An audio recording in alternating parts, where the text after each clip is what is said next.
अगर मैं शांत हूं तो मुझे शांत ही रहने दो। यकीन मानो मैं जवाब बहुत बुरा देता हूं और मेरा अंदाज थोड़ा अलग है। मैं अपने दुश्मनों की कह के लेता हूं।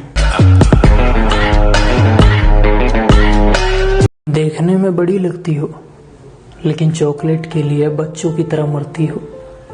गुस्सा इतना दिखाती हो जैसे शेर को भी भगा दो, लेकिन एक छोटे से कॉकरोच से डरती हो। इन्हीं अदाओं का तो दीवाना हूं मैं, ये जो तुम बच्चों वाली हरकतें करती हो।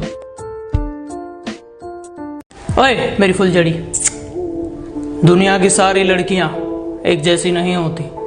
ये उन लड़कियों के लिए है जो ऐसी हैं, और इसमें मेरी क्या, तुम्हारी भी बहन आती है अगर वो ऐसी है।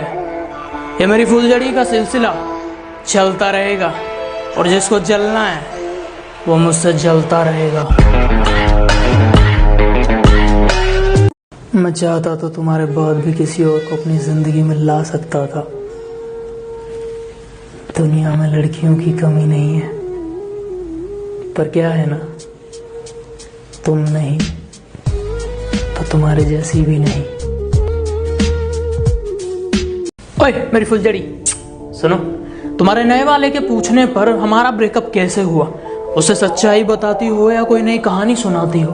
बाबू मम्मा का फोन आया था। बाबू वो तो मेरा भाई था। कुछ नया है या उसे भी वही पुराने डायलॉग चिपकाती हो? स्कूल में क्लास में जो आगे बैठता है वो टीचर से सीखने आता है, जो पीछे बैठता है वो टीचर को अपने बारे में सिखाने आता है। कि मेरे सपने बहुत बड़े हैं, मैं छोटी चीजों पर नहीं मरता, और तुम्हें मेरी पीठ पीछे जितना भौंकना है भौंक लो।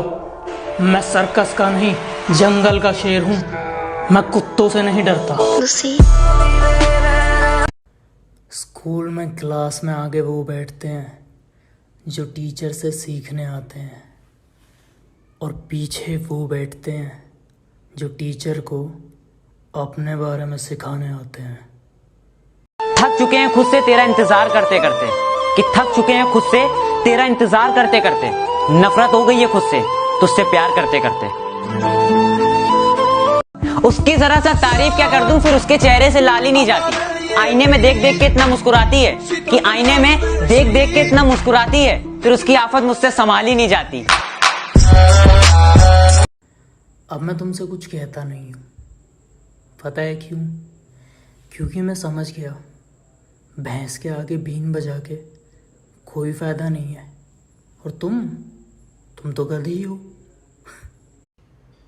जिंदगी में तुम्हारे पास कभी कुछ हो या ना हो, लेकिन एक दोस्त ऐसा ज़रूर होना चाहिए जिसे तुम कभी भी फ़ोन करके गाली दे सको।